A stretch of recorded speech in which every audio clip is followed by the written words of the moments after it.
경제브리핑 불편한 진실이 여러분의 확실한 두통 치료제가 되어드리겠습니다. 경제 뉴스가 연예 뉴스처럼 쉽게 들리는 그날까지 경제브리핑 불편한 진실.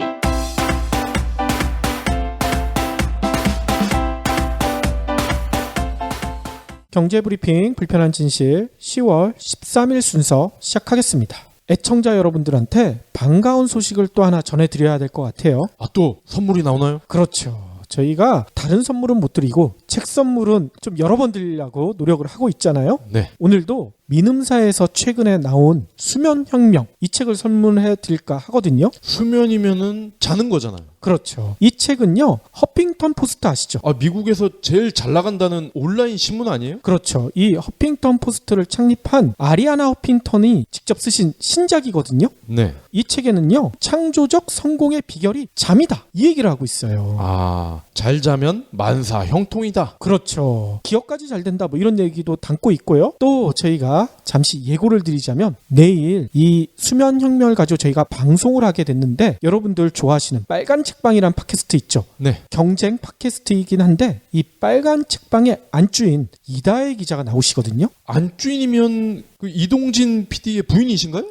그건 아니죠. 이 얘기 들으면 난리치죠. 그건 아니고요. 이다혜 기자가 빨간 책방을 이끌어가고 계시는데 저희 방송에도 나오셔서 이 수면혁명에 대해서 직접 얘기해 주시겠다고 합니다. 같이 진행을 하시는 분이죠? 그렇죠. 그래서 그냥 책만 얘기해드리면 재미가 없을 것 같아서 민음사에서는 애청자들한테 책 10권을 보내주시겠다, 저희한테 직접 이렇게 얘기를 해주시더라고요. 감사합니다. 그러면 저희가 애청자 여러분들한테 책을 어떻게 나눠드려야 될까 좀 고민하다가 이 책을 읽고 싶은 이유, 아마 내일 방송 들어보시면 더 많이 나오실 거예요. 또 책에 대한 기대, 이거를 다음 주 일요일인 23일까지 팟빵 게시판에 올리시잖아요. 그러면 10분을 골라서 이 책을 배송해 드리도록 하겠습니다. 늘 이벤트를 할 때마다 들어오는 민원 중에 하나인데요. 아이튠즈나 그리고 팟빵 이외의 플랫폼에서 저희 방송을 들으시는 분들이 적지 않은데, 이분들한테는 좀 죄송하지만은 저희가 모든 플랫폼에 이 게시판을 다 확인을 할 수가 없잖아요. 그렇죠. 그렇기 때문에 가급적 이 팟빵으로 들어주시면서 저희 이벤트 진행 상황을 지켜봐 주시면 감사하겠습니다. 그렇죠. 저희가 모든 플랫폼을 다 보게 되면 이 수면혁명에 나온 것처럼 잠을 못 자게 되잖아요. 그렇죠. 저희 방송도 제대로 못할 가능성이 높아집니다. 그러니까 여러분들 양해 부탁드리겠습니다.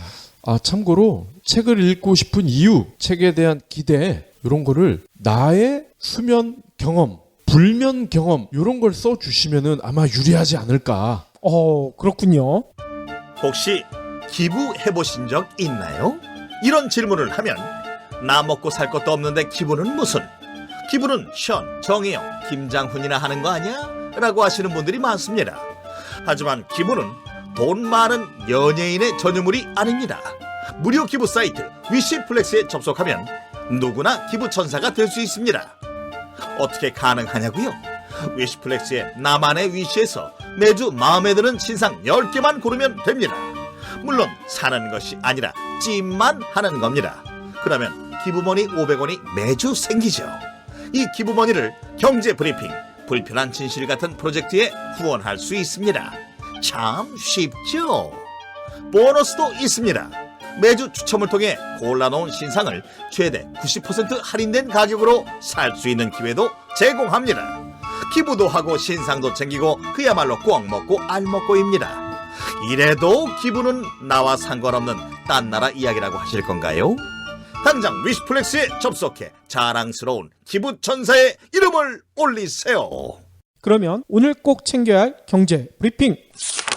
갈수록 우리나라 경제가 침몰하는 게 아닌가, 이런 걱정이 들어요. 네. 왜냐면요, 한국은행이 내년도 경제 성장률을요 낮춰버렸어. 높인 게 아니라 몇으로 낮췄냐? 2.8%로 낮췄다고 합니다. 지금까지 현실을 보면요, 예상보다 실제는 더 낮았잖아. 그러니까 말이에요. 그럼 내년에도 2% 초반 정도 되겠구만, 실제로는. 아무래도 그럴 가능성이 크겠죠. 일단 한국은행 전망을 쫓아가 보면요, 지난 7월에는 내년도 경제성장률 전망치를 2.9%다 이렇게 얘기했거든요. 이때도 3%대를 어떻게든 지키려고 하는데 어쩔 수 없이 좀 낮췄다 이렇게 얘기했거든요. 근데 지금 석 석 달 만에 0.1%포인트를 또 낮췄어. 이러려면 어떡하노 전망에. 그러게요. 석 달 뒤에 또 낮출 수도 있겠네요. 그러니까요. 석 달 뒤에는 얼마나 더 낮출지 도대체 알 수가 없습니다. 기상청을 기상중개청이라고 하잖아요. 한국은행도 뭐 그런 식으로 해야 되겠네. 한국은행도 경제성장률 중개청 이렇게 얘기해야 되나요? 아무튼 한국은행은 이렇게 설명을 했어요. 그래도 우리나라 경제가 내년에는 조금 좋아질 거라고 생각했는데 핑계거리가 하나 생겼지. 좋은 핑계거리. 갤로트 세븐 사태 때문에 이게 문제가 심각하지 않느냐. 아주 좋은 핑계거리를 하나 잡았어요. 그래서 이 갤로트 세븐 사태 기존에는 충분히 반영이 안 됐었는데 이번에는 반영해보니까 0.1%포인트 낮출 수밖에 없었다. 게다가 수출 부진 계속되고 있죠. 조선 해운업 구조조정 이런 악재가 너무 길어지고 있다. 그러니까 경제성장률 낮출 수밖에 없지 않느냐. 이렇게 해명을 하고 있다고 합니다. 근데 이 정도 낮춰서 될까요? 그러니까 말이에요. 그리고 또 오늘 하나 경제 관련된 발표를 했는데 기준금리 있잖아요. 네. 기준금리는 연 1.25% 동결을 했다고 해요. 그래서 지난 6월 이후 4개월째 동결이라고 합니다. 성장률이 이렇게 낮춰지는데 왜 기준금리는 동결했느냐? 한국은행은 이렇게 설명을 해요. 가계부채가 너무 극심해지고 있다. 가뜩이나 빚들이 너무 늘어나고 있는데 기준금리 더 내렸다가는 이거 나라 아작난다. 이렇게 생각하는 것 같습니다. 이 때문일까요? 일각에서는요. 벌써 이런 얘기가 나오고 있어. 부동산발 위기론. 부동산 위기요? 그렇죠. 거품이 빠진다는 건가요? 맞습니다. 아까 한국은행이 예견한 것처럼 내년도 성장률도 계속 낮아지고 경제 전반에 다 침체인데 유독 한 군데, 어제도 저희가 말씀드렸잖아요. 유독 한 군데만 화랑이야. 부동산만 화랑이라는 거예요. 그런데 문제는 이 부동산 경기가 꺾이기 시작하면 그만큼 우리나라의 충격은 더 커질 것이다. 이런 얘기가 나오고 있어요. 실제로 미국 금리 인상이 본격화되고 중국 등 신흥국 경제가 자본 유출 등으로 어려움을 겪게 되잖아요. 그러면 부동산 시장이 엄청난 충격을 받을 것이다. 부동산발 위기론. 이 얘기가 나오고 있다는 얘기인 거죠. 미국 금리가 정말 인상이 되면 한국도 따라갈 수밖에 없고, 그러면 빚내서 집을 산 분, 전세를 얻은 분들 그 금리 감당을 어떻게 하겠습니까? 그런데 이 기사에 아주 멋진 댓글이 하나 달렸더라고요. 뭐라고 달아놨냐면요. 집이 모자른 게 아니라 부패한 정권과 결탁한 투기꾼이 많은 탓이다. 그렇죠. 공식적으로는 집이 많죠. 우리나라도. 다음 소식입니다. 3040 부부의 절반 이상이 배우자의 실제 소득을 모른다고 하네요. 이거 어떻게 모를 수가 있어요? 그러게 말이에요. 삼성생명 은퇴연구소가요, 오늘 부부의 가계재무 상태 인지 수준 조사 결과를 발표했는데 3040 부부 200쌍, 그러니까 400명이죠. 이 400명을 대상으로 한 겁니다. 배우자의 소득이 얼마냐 알고 있냐 물어봤더니 남편의 81%, 부인의 91%는 알고 있다고 응답을 했어요. 그래요? 하지만 이게 중요하죠. 실제 소득과 비교를 해봤더니 배우자의 월 소득을 플러스 마이너스 5% 이내, 그러니까 거의 정확히 안다는 거겠죠. 이런 경우는 남편의 38%, 부인의 49%에 불과했다는 겁니다. 오호. 부인의 실제 소득이 높을수록 남편은 제대로 파악을 하지 못하고 있었고요. 부인의 소득이 300만 원을 넘는 경우 남편이 부인 소득을 정확히 알고 있는 비율은 4분의 1에 불과했다는 거죠. 아니, 왜 그렇죠? 글쎄요. 우리가 보통 생각을 할 때는 쌈짓돈 이런 거를 남편이 더 잘 챙긴다 이렇게 생각을 하는데 이 결과만 보면은 그게 아니라는 거죠. 그러니까 부인의 소득이 100만 원 이하인 경우에는 부인 소득을 정확히 알고 있는 비율이 무려 67%였대요. 그러니까 많이 버는 부인을 둔 남편은 오히려 더 깜깜했다는 거죠. 어허. 반면에 부인은요, 남편의 실제 소득이 중간 정도일 때 비교적 남편의 소득을 잘 알고 있었다고 합니다. 참 의외네요. 마찬가지로요, 가구의 지출 규모에 대해서도 남편의 75%, 부인은 96%가 알고 있다 답을 했지만 플러스 마이너스 10만 원 범위에서 정확하게 알고 있는 비율은 22%에 그쳤다고 합니다.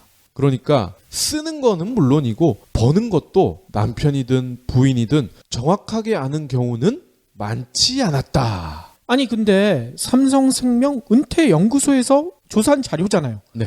여기서 왜 이런 조사를 했을까요? 제 생각에는 재무 관리를 우리에게 맡겨라. 그러면 서로 유리를 들여다보듯이 잘 알 수 있다. 뭐 이런 거 아닌가요? 아, 그러니까 부부간에도 믿지 못하니까 자신들한테 맡겨라 이 얘기군요. 그렇습니다. 아니 우리나라 세계 이혼율 1위잖아요. 이혼율을 더 부추기는 얘기 아니에요? 근데 저도 솔직히 말씀을 드리면 우리 와이프의 지출을 잘 몰라. 아, 그래요? 얘기를 안 해줘. 300만 원 이상 버시나 보죠. 갤로트 7 소식이요. 아, 진짜 끊이질 않네요. 오늘 삼성전자가 또 새로운 소식을 발표를 했는데 갤로트 7을요. 자사의 신형 스마트폰으로 교환하는 소비자에게 3만 원 상당의 쿠폰 거기다 플러스해서 통신비 7만 원 이렇게 지원하기로 했다고 밝혔습니다. 또 갤로트 7을 환불하거나 타사 제품으로 교환해도 3만 원 상당의 쿠폰을 지급하기로 했다. 뭐 이렇게 덧붙였어요. 삼성전자는요. 갤로트 7을 갤럭시 S7, 갤럭시 S7 엣지, 갤로트 5 이런 자사 스마트폰을 교환하는 소비자에게 총 10만 원의 혜택을 주게 된 셈이다. 뭐 이렇게 자세한 설명까지 붙여놨더라고요.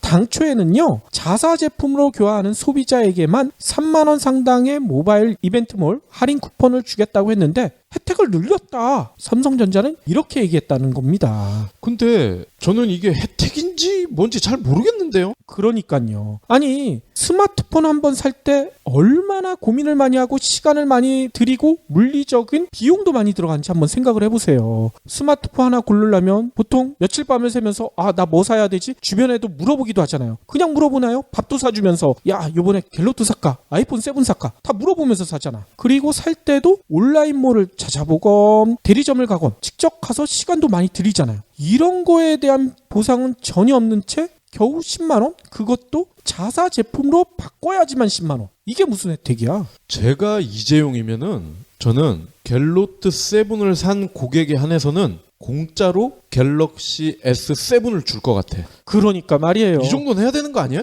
그러니까 진짜 삼성은 이런 식으로 얘기를 했거든요. 고객 불편을 최소화할 수 있도록 모든 노력을 다하겠다. 갤로트 7 살면서부터 불편이 생겼는데 불편을 최소화하겠대. 장난 지금 나랑 하냐? 다음 소식입니다. 앞으로 선불카드, 기프트카드의 60% 이상을 사용하면은 잔액을 현금으로 돌려받을 수 있다고 합니다. 오호. 현재 백화점 상품권이 이런 경우에 해당하죠. 근데 기존의 선불카드나 기프트카드는 이런 게 안 됐다고 하네요. 아, 그래요? 공정위는요, 금융위원회로부터 받은 573건의 여신 전문 금융약관을 심사해서 이 중에 44개의 약관과 표준 여신 거래 기본 약관상 13개 유형의 불공정 약관 조항에 대해 시정을 요구했다 이렇게 밝혔는데 말이 좀 어렵죠? 그겁니다. 앞으로는 선불카드, 기프트카드도 백화점 상품권처럼 일정 소비를 하게 되면 남는 돈을 현금으로 바꿔주겠다. 그러니까 더 편해지겠죠. 그렇죠. 제가 알고 있기로는 기존에는 80% 이상 썼을 때 나머지 금액을 현금으로 돌려받았는데 이게 80% 이상 쓰는 게 힘든 경우들이 많잖아요. 그렇죠. 그러니까 이거 그냥 에이 귀찮아 놔둬버리면 이 낙전이 어디로 가겠습니까? 그냥 발행했던 카드 회사가 꽁돈 먹는 거예요. 그리고요, 눈이 좀 나빠지기 시작하면은 부루마블 게임머니인 줄 알아. 이 상품권이. 그렇죠. 마지막으로는요. 오래간만에 조선일보가 의미 있는 보도를 했어요. 근데 자기들이 직접 취재한 건 아니고요. 독자 투고란에 나온 내용을 다시 기사화시킨 거더라고요. 뭔 내용이냐면요. 경기도 고양시에 사는 대학생 이모 씨가요. 지난 8월에 해외여행 경비를 모을 계좌를 만들기 위해서 은행 지점을 3곳이나 돌아다녀야 했대요. 네. 아니 계좌 하나 만드는데 왜 3곳이나 돌아다녔을까요? 사연은 이렇게 나와 있습니다. 처음 찾은 집 근처 은행에는 이런 얘기를 했대. 왜 평소에도 거래 없던 은행을 찾았느냐. 하필이면 왜 우리 지점에 와서 계좌를 만드느냐는 얘기인 거죠. 왜 여기서 허튼 수작이야? 그렇죠. 그래서 이 씨는 여행 자금을 모을 목적이다 이렇게 했더니만 은행 직원이 황당한 말을 했다는 거예요. 여행 간다는 것을 입증할 서류가 필요하대. 여행 목적이라고 하니까. 그러면 그게 입증할 서류가 어디 있겠습니까? 서류가 없다고 하니까 우리 지점에서는 계좌 개설이 안 돼요. 이런 얘기를 들었다는 거예요. 그래서 이 씨는 황당해서 다른 은행 지점에 또 가봤다는 거예요. 그러니까 그 지점에서도요, 이런 얘기를 했대요. 통장 개설 목적으로 입증하는 문서를 가출하는 내부 지침이 있다. 어쩔 수가 없다. 차라리 학생이니까 학생증과 은행 계좌가 연결돼 있다면 학교 근처 은행에 가봐라. 학교 안에 보통 은행 지점들 있잖아. 네. 거기 가봐라. 이렇게 조언을 해서 이 씨는 결국 1시간이나 걸리는 대학교 안에 있는 은행에 가서 계좌를 만들었다고 합니다. 근데 놀라운 것은 대학교 안에 있는 은행인데도 거기서도 서류가 필요하다는 거야. 그래서 할 수 없이 국가근로 장학생으로 뽑혔다, 이런 공지를 인쇄한 후 아르바이트 입금 목적이다, 이렇게 얘기해서 간신히 계좌를 만들 수가 있었대요. 네. 아니, 대출 계좌도 아니고 일반 입출금 계좌 하나 만드는데 이건 완전히 고시보다 더 힘들어. 이게 아마 명목상으로는 언젠가부터 대포 통장을 근절하자 이러면서 은행에서 계좌 만들기가 힘들어졌잖아요. 그렇죠. 이 조선일보도 똑같이 전하고 있습니다. 금융감독원이요, 2014년부터 계좌 개설 요건을 강화했는데요. 정부의 대포 통장 근절 대책, 이것 때문이라고 해요. 그래서 이전에는 신분증과 도장만 가지고 가면 보통 입증금 계좌 만드는데 별 어려움이 없었죠. 근데 최근에는 통장 개설 목적을 밝히고요, 재직증명서나 근로계약서, 공과금 납부 실적, 또 이를 입증할 수 있는 각종 증비 서류, 이런 것들을 은행에 제출해야 된대. 네. 그러니까 한 일용직 근로자는 이런 하소연을 했다고 하더라고요. 일당으로 송금받는 급여 통장을 만들려고 하니까 재직증명서를 내놓으라고 했대요. 일용직 근로자가 무슨 수로 재직증명서를 뽑느냐, 이랬다는 거죠. 아이고, 좀 솔직해지지. 대포 통장 근절이라기보다는 세금을 더 받기 위한 술수 아니에요? 아마 그럴 수도 있을 것 같고요.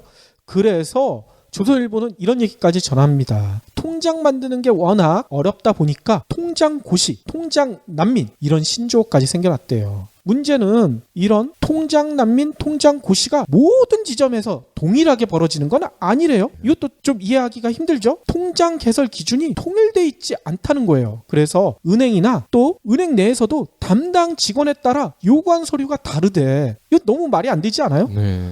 그러니까 명함만 내밀어도 계좌를 만들어주는 직원이 있는 반면에 까다로운 직원은 해당 사업장에 전화를 직접 건대요. 정말 이 직원이 거기서 일하는 게 맞느냐, 이런 확인까지 한다는 거예요. 그래서 인터넷에서는요, 이런 얘기도 있대요. 무슨 은행, 무슨 지점, 무슨 직원은 계좌 개설을 잘해준다, 이런 정보가 공유까지 된다는 거야. 너무나 황당하죠? 이에 대해 금감원 관계자는 이런 얘기를 합니다. 일선은행에 이런 서류를 받으라는 지침은 내린 적이 없대요. 없다. 계좌 개설은 은행 이익과 직결되는 부분이라 이 부분에 대해 금융감독이 지침을 내리는 것은 부적절하다. 한마디로 이건 뭔 얘기예요? 금감원은 지침을 내리지 않았는데 은행들이 알아서 규제를 강화했다, 발뺌하는 거 아니야.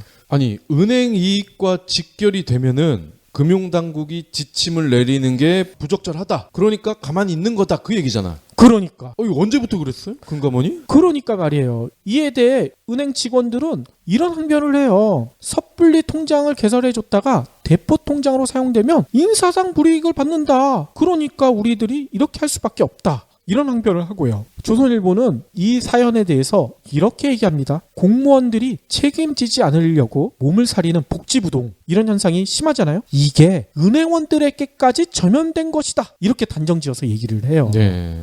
아니 근데 제가 생각하기에는 이게 과연 은행원들의 문제만일까요? 금감원이 문제 아니에요? 그러니까요. 정확한 지침도 없이 은행원들이 니들 알아서 해라, 사고 생기면 니네 책임이다, 이렇게 내버려둔 금감원의 책임이 더 크지 않을까, 이런 생각이 들어요. 좀 더 확대 해석을 하자면 최근에 은행원들이 성과연봉제 관련해가지고 파업을 했잖아. 그거에 보복하기 위해서 이런 기사를 쏟아낸 게 아닌가, 이런 생각까지 듭니다. 아니, 이건 병원이랑 너무 비슷한데요? 병원도 수술을 하기 전에 보호자의 사인을 받잖아. 그렇죠. 근데 그 동의서를 보면요, 대충 이런 거잖아요. 수술을 하다가 문제가 발생할 수도 있는데 그럴 때 우리는 책임 없다. 이거는 보호자가 분명히 동의를 해서 수술을 하는 거다. 아니, 그런 식이면은 병원을 하지 말아야죠. 그렇죠. 수술을 잘못해서 문제가 생기면 책임을 져야 돼? 그렇기 때문에 동의서를 받아야 돼. 그러면 병원을 개업을 하지 마시기 바랍니다. 이번 강의는 영향력에 관한 것입니다. 상위 업체의 영향력이라고 해야겠죠. 지난 10년 동안 웹사이트 수는 폭발적으로 늘었습니다. 현대 페이지 뷰는 이번보다 훨씬 집중되고 있습니다. 2001년 미국 전체 페이지 뷰 상위 10위 사이트가 31%를 차지했는데 2010년 들어서는 75%로 늘었습니다. 구글, 페이스북, 아마존은 단순한 IT 기업이나 쇼핑몰이 아닌 거죠. 심지어 아마존 CEO 제프 베조스는 유력 일간지 워싱턴 포스트를 인수했습니다. 요즘 농부들은 파종할 때마다 씨앗을 새로 사야 합니다. 씨앗이 자라서 열매나 곡식이 되고 거기서 다시 씨앗이 나오는 건데 어찌 된 걸까요? 글로벌 생물공학 기업 몬산토는 제초제를 뿌려도 작물이 죽지 않는 씨앗을 팝니다. 농부에겐 시간과 비용을 줄일 수 있어 획기적이죠. 다만 유전자 변형 씨앗이기 때문에 재생산이 안 됩니다. 결국 농부는 영원히 몬산토 씨앗을 사야 합니다. 더 큰 문제는 씨앗값이 해마다 크게 오른다는 겁니다. 위기에 빠진 자본주의, 다행히 우리가 구할 수 있습니다. 부유한 노예, 슈퍼 자본주의의 저자 로버트 라이시가 신간 자본주의를 구하라에서 해법을 공개합니다. 상위 1%의 독주를 멈추게 하는 법, 자본주의를 구하라. 도서출판 김영사. 그러면 오늘의 섹션 자동차 이야기를 오래간만에 전해드릴까 하는데요. 또 현대차 얘기네요. 현대차가 세타2 엔진이 들어간 차량의 보증기간을 2배로 연장한다. 어제 말씀을 드렸죠? 그랬었죠. 최선이 아닌 차선이지만 나름 저희는 흐뭇했어요. 왜냐하면 경제브리핑 불편한 진실이 관련 내용을 꾸준히 보도해왔고 많은 분들이 현대차의 문제점을 인식하는 계기가 됐다. 이렇게 생각을 했기 때문인데요. 그런 마음으로 다른 주제를 다뤄볼까 합니다. 다시 또 차선이라도 나왔으면 하는 바람이다. 그런 겁니다. 거듭 강조하지만 현대차가 미워서 그러는 게 아니죠. 박 PD는 좀 미워하는 것 같던데. 아니에요. 한국을 대표하는 기업으로서 한국 고객에게 먼저 신뢰를 얻어야 그들이 자칭 자랑하는 글로벌 플레이어가 될 수 있기 때문이에요. 그렇군요. 안방에서 이런 신뢰가 어떤 결과를 초래하는지는 잠시 뒤에 다시 말씀을 드리겠습니다. 자, 일단 다음에 두 가지 기사를 비교해 보시기 바랍니다. 무슨 듣기평가도 아닌데 꼭 듣기평가를 하는 것 같아요. 첫 번째 기사입니다. 현대차 울산 대리점이 협력사에 보낸 코리아 세일 페스타 관련 할인 공문에서 짐수 차량은 30만 원을 할인해준다. 이렇게 공지를 해서 논란이다. 현대차 측은 대리점 카마스터의 오해로 빚어진 개인 실수라며 침수차는 절대 고객에게 판매되지 않고 사내용으로 쓰거나 폐기될 계획이라고 밝혔다. 오호? 최근 현대차 울산의 한 대리점에서 협력업체로 보낸 할인 공문에 침수차는 30만 원 추가 할인이 된다. 이렇게 명시해 논란이다. 이 같은 공문이 SNS로 퍼지면서 현대차가 태풍 차바로 침수된 차량을 할인해 파는 게 아니냐. 이런 의문이 제기되고 있다. 그러나 현대 측은 카마스터의 오해다. 개인 판촉 전단에 적어낸 것 뿐이다. 라고 해명을 했다. 자, 두 번째 기사입니다. 태풍 차바의 영향으로 울산에 시간당 100mm가 넘는 폭우가 쏟아지면서 현대차 울산 공장 신차 출고장에 있던 출고 대기 차량 일부가 침수됐다. 현대차는 5일 울산 공장 출고장에서 물에 잠긴 침수차 중 일부를 연구용으로 활용할 계획이며 절대 소비자에게 침수차를 재정비해서 판매하지 않는다고 밝혔다. 일부 고객들이 침수 차량이 재정비돼 시장에 다시 판매되는 것 아니냐는 우려의 목소리를 낸 것에 대한 답변이다. 침수 피해가 큰 차량은 폐기한 뒤에 보험 처리를 받는 방안도 검토하고 있다. 아직 정확한 규모는 집계되지 않았지만 EQ900, 그러니까 에코스 모델이죠. 고가의 차량이 다수 포함된 것으로 알려졌다. 이에 대해 현대차 관계자는 침수되기 전 차량 대부분을 옮겨 피해 규모는 크지 않다. 이렇게 전했습니다. 기사 톤이 1번과 2번이 다르지 않나요? 1번 기사는 직원 개인의 실수를 강조하고 있죠. 침수 차량 고객 30만 원 할인이라고 써야 되는데 가운데 글자 고객 이게 누락이 됐다는 겁니다. 그러니까 침수 차량 고객 30만 원 할인과 침수 차량 30만 원 할인 이거 글자 하나 들어가고 빠진 건데 의미가 극과 극이죠. 그렇죠. 두 번째 기사는 첫 번째 기사를 보지 않았다면 그 전에 어떤 일이 있었는지 감을 잡기 어렵게 합니다. 즉, 현대차가 언론 대응을 재빠르게 한 뒤에 뭔가 정의로운 일을 자발적으로 하는 것처럼 여겨지게 하죠. 혹시나 해서 포털에 관련 뉴스를 검색을 해봤더니 최초로 이 사안을 보도했던 기사가 안 보여. 벌써 내렸군요. 침수차, 즉 물에 빠졌던 차는 상품 가치를 거의 상실했다고 봐도 무방합니다. 물론 억지로 기사회생시켜서 굴릴 수는 있지만 수술한 다음에 같은 병이 재발하듯이 금방 다시 고장이 납니다. 그래서 일본에서는요, 침수차 피해가 발생하면 대부분 폐차 처분을 합니다. 현대차보다 훨씬 먼저 차를 만들어 온 일본 업체도 이렇게 폐차를 한다는 거는 그만큼 물먹은 차를 재활용하기가 어렵다는 뜻이죠. 아니 그러면 첫 번째 기사에서처럼 물먹은 차를 연구용으로도 일본에서는 활용 안 한다는 얘기 아니에요? 그렇습니다. 오히려 폐차로 하는 게 경제적이기 때문이라는 거죠. 그렇군요. 근데 만약에 첫 번째 기사에서 등장한 것처럼 현대차가 침수차를 팔려고 했다면, 그것도 고작 30만 원을 할인을 해서 판매를 했다면, 아니 판매를 하려고 작정까지만 했다면 이는 심각한 문제입니다. 그렇죠. 이거 잘못하다가 사람이 죽을 수도 있잖아.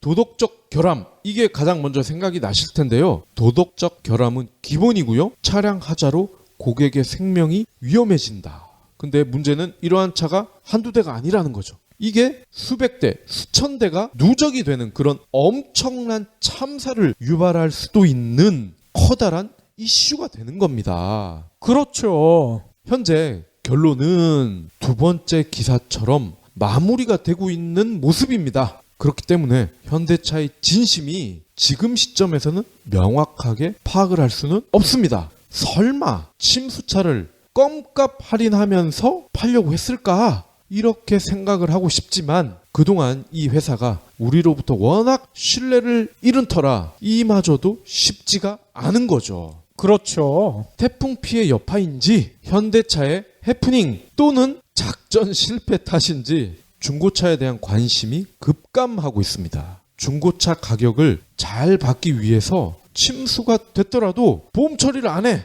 근데 침수가 됐다는 사실은 드러내지 않아야 되기 때문에 어떻게 합니까? 자비로 수리를 하는 거야. 아하. 그런 다음에 시장에 넘깁니다. 이 차는 침수되지 않았다. 이렇게 속여서 판다는 얘기군요. 물론 양심적인 분들은 이렇게 안 하죠. 하지만 이렇게 하는 분들이 있기 때문에 양심적인 분들까지 이렇게 오해를 받는다는 거죠. 아니나 다를까 제가 최근 소비자원 자료를 보니까 2012년부터요 14년까지 소비자 상담센터에 피해 상담을 받은 침수 차량 관련 건이 1000건이 넘어. 우와, 이렇게 많아요? 침수차임을 알게 된 게요 보통 한 달 내라고 합니다. 아하. 그리고요 정비업소에 차를 맡기면 거의 100% 내 차의 과거가 드러난다는 겁니다. 자, 그러면 일반인이 침수차 여부를 구분할 수가 있냐? 그러니까 상당히 어려울 것 같아요. 전문가가 보더라도 쉽지가 않은 게 사실인데, 근데 워낙 지금 울산, 부산 태풍 피해를 입은 차들이 많다 보니 요즘 관심이 이쪽으로 몰려가는 거예요. 아하. 침수차 감별법. 어떤 게 있나요? 요게 사실은 크게 도움이 안 될 수는 있습니다. 하지만 경제브리핑 애청자분들에게 혹시나 이 중고차 사실 계획이 있는 분이라면은 알아두시면은 나쁘진 않을 것 같아서 그렇죠. 말씀을 드립니다. 첫 번째가요. 안전벨트 끝부분 요런데 진흙이 묻어 있는 것 같다. 또는 얼룩이 묻어 있다. 요런 거. 이 끝부분이라는 것은 안전벨트를 끝까지 잡아당겨서 매달려 있는 부분, 그 부분을 얘기하시는 거죠? 예, 그럴 수도 있고요. 그리고 요게 들어가잖아. 그 쇠로 된 부분이 플라스틱으로 된 부분에 들어가죠. 그렇죠. 요쪽도 확인을 해 보실 필요가 있다는 거죠. 아하. 모래라든지 흙이 요쪽에 짱 박혀 있다. 이거 100% 아닙니까? 그러겠네요. 물론 우리 아이들이 놀다가 흙을 뿌렸을 수도 있지만 그럴 가능성은 좀 희박하다고 봐야겠죠. 그리고요. 차량 시트 밑부분 여기에 물 얼룩이나 곰팡이가 있다. 이것도 100%겠네요. 그렇죠. 시거잭 여기 안을요 면봉으로 쓱 한번 훑어보는 겁니다.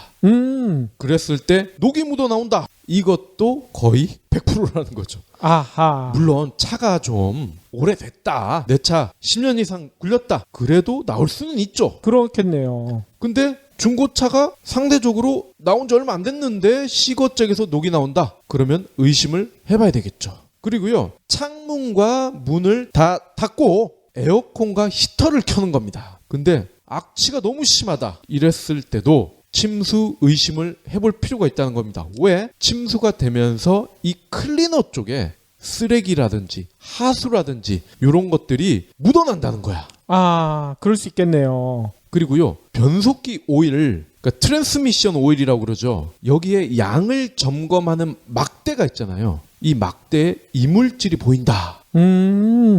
마찬가지죠. 이것도 한동안 물속에 잠수를 하고 있었던 거죠. 아니 근데 요 감별법을 악용하시는 분들도 계시겠네요. 이것만 깨끗하게 만들어서 파시는 분도 계실 거 아니야. 그러니까요. 이러한 맹점이 있기 때문에 전문가들도 이게 무조건 믿을 순 없다. 이렇게 조언을 합니다. 그렇군요. 그러니까 제일 확실한 거는요. 그거죠. 한동안은 아예 중고차는 거들떠도 보지 않는 것. 물론 이렇게 되면은 중고차 관련 비즈니스를 하는 분들에게 생업에 그죠? 악영향을 미칠 수는 있지만 어쩌겠습니까? 가장 확실한 방법은 그것밖에 없는 걸. 아이고, 큰일이네요.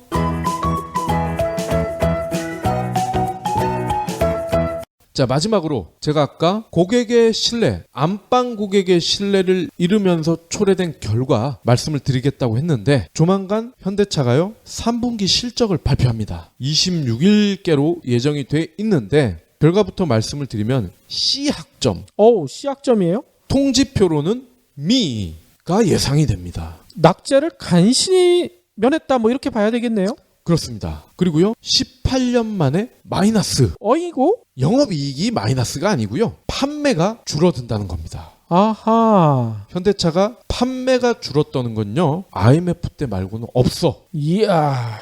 그러니까 정말 심각하다. 이렇게 봐도 될 것 같습니다. 실제로요. HMC 투자증권이 최근 현대차 3분기 영업이익에 대해서 작년 동기 대비 무려 25%가 줄어들 것 같다. 그래서 1조 1천억 원. 근데 현대차의 분기 영업이익이요. 한때 2조 5천억 원이었어. 그러면 반토막이 난 거네요? 그렇죠. 근데 이게 불과 3년 전입니다. 3년 전밖에 안 됐어. 이런 추세가 이어지면요. 4분기에는 이 영업이익이 조 단위에서 억 단위로 거꾸로질 수도 있습니다. 참고로 현대차 영업이익률은요. 2011년 10.3%. 우와, 제조업체가 이렇게 높아요? 대단하죠? 2012년 10%, 13년 9.5, 14년 8.5, 작년 6.9. 근데 올해 상반기는 6.6, 하반기는 더 내려가겠죠? 잘못하다가는 5%대까지도 내려가겠군요. 부자가 망해도 3대를 간다고 해서 그런지 여전히 현대차는 민심이 바뀌는 거에 둔감한 것 같아. 현대차 측의 설명을 들어보시면은 제가 왜 이렇게 얘기를 하는지 아실 겁니다. 18년 만에 첫 판매량 감소와 영업이익률 하락 등으로 힘들다. 근데 고급차 중심의 판로를 개척해서 위기를 극복할 것이다. 고급차는 중소형 차보다 수익성이 높아서 영업이익률 회복에 도움이 될 것이다. 아니, 이 얘기를 믿을 수가 있을까요? 그러니까 에코스, 제네시스, 그랜저 이런 거를 더 많이 팔면 문제가 해결된다 이겁니다. 아니, 가능성이 별로 없어 보이는데요? 삼성이 갤로트 7 발화 원인을 아직도 못 찾고 있죠. 현대차도 판매와 영업이익이 급감하는 원인을 모르는 것 같아. 알면서 모르는 척하는 건지 경제브리핑 불편한 진실을 더 열심히 청취해야 될 것 같아요. 그러니까 몽구 형아가 아직까지 제대로 안 들으시는 것 같아요. 언제쯤 들으시려나?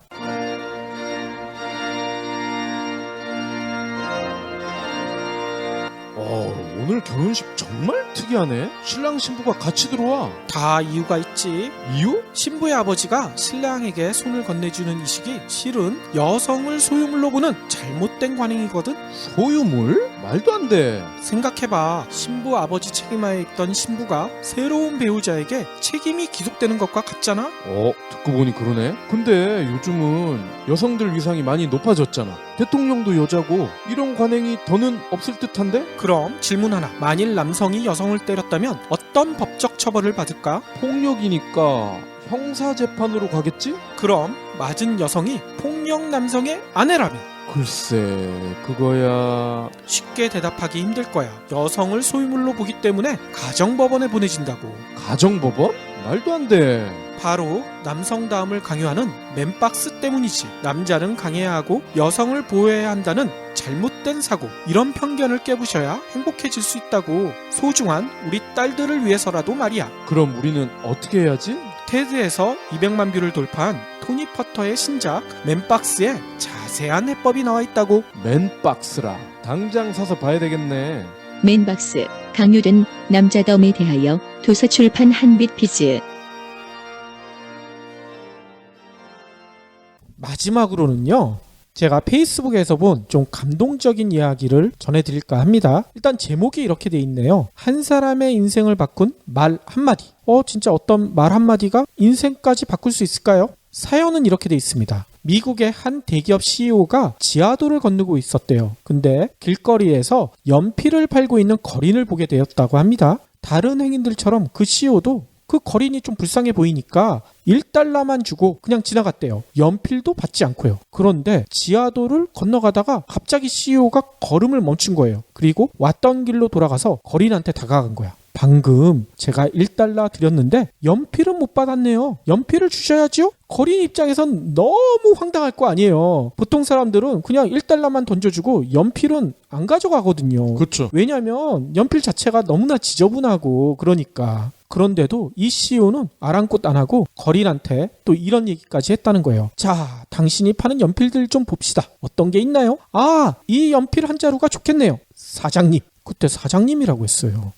그러니까 거지가 깜짝 놀랐어요. 아니, 이 사람이 왜 나한테 사장님이라고 부르지? 이상한 눈으로 쳐다보니까 이 CEO가 말을 덧붙였대요. 이제 당신은 더 이상 거지가 아닙니다. 당신도 저와 같은 사업가입니다. 거린 입장에서는 얼마나 놀랐을 거예요. 매일 연필을 들고 돈을 구걸하면서 살아왔는데 이제까지 이런 얘기 한 번도 들어보지 못했잖아. 거린은 갑자기 뭔가 망치로 두들겨 맞은 듯한 충격을 받았다는 거예요. 그리고 자신에 대해서 다시 생각해보기 시작했다는 거예요. 사업가? 진짜 내가 사업가일까? 그래, 맞아. 나도 연필을 팔았잖아. 연필 팔았으니까 나도 장사를 한 거야. 그럼 나도 사업가지. 당당하게 연필을 팔고 돈 받는 사업가지. 스스로 이렇게 생각하기 시작했다는 거예요.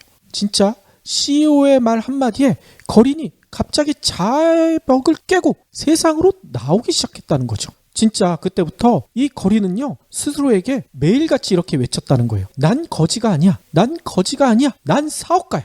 그러면서 앞으로는 거지처럼 행동하고 거지처럼 비굴하게 굴고 거지처럼 표정 짓고 살지 않겠어. 이런 결심까지 했다고 합니다. 네. 근데 놀라운 일이 벌어졌어요.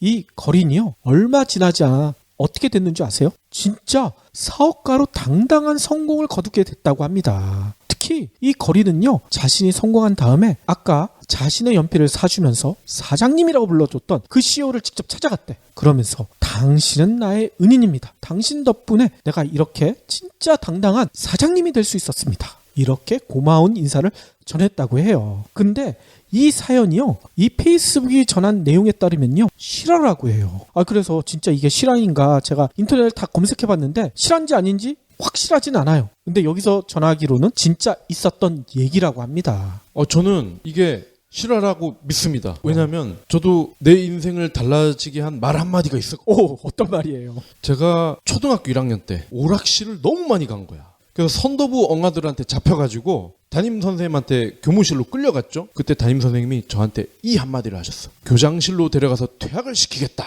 아니, 그게 뭐 인생을 바꾼 말이에요. 그러고 나서 제가 한동안 철들 때까지 오락실을 안 갔잖아. 근데 알고 봤더니 초등학교는 퇴학이 없더라고. 그렇죠. 아무튼 박 PD처럼 이 사연을 실화라고 믿는 사람한테는 실화일 수 있을 것 같아요. 근데 이거 꾸며낸 얘기 아니야? 그냥 미담 만들어내는 얘기 아니야? 이런 분들한테는 진짜 이 이야기가 말도 안 되는 이야기일 수도 있을 것 같아요. 근데 저도 이런 생각을 하거든요. 지구에 사는 인구가 60억이 넘잖아. 이렇게 많은 인구 중에 이런 일을 한 번도 겪지 않았다? 말이 안 될 것 같다는 생각이 들어요. 그래서 주변에 좌절하고 있는 지인 아니면 자기 스스로일 수도 있죠. 할 수 있다 이런 말을 한번 건네보면 어떨까? 이런 생각이 들거든요. 너는 왜 그것밖에 못해? 넌 평생 찌질하게 살 거야. 이렇게 타박하지 말고요. 진짜 지인이건 자신이건 당당하게 자아의 벽을 깨부시고 세상과 맞설 용기를 불어넣어준다면 이 사연의 주인공이 바로 여러분, 당신이 될 수도 있다. 이런 생각이 들거든요.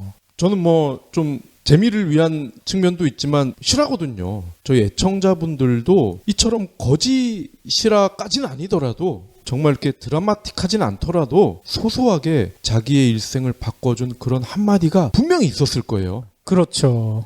그러면 혹시 오늘 저녁 퇴근길에 아니면 아침 출근길에 길에서 만나는 진짜 불쌍한 분 보시면 사장님 용기 내십시오 이렇게 한마디 던져보면 어떨까요? 아 근데 경우에 따라서는 한 대 맞을 수도 있죠. 아, 그럴 수도 있겠네요.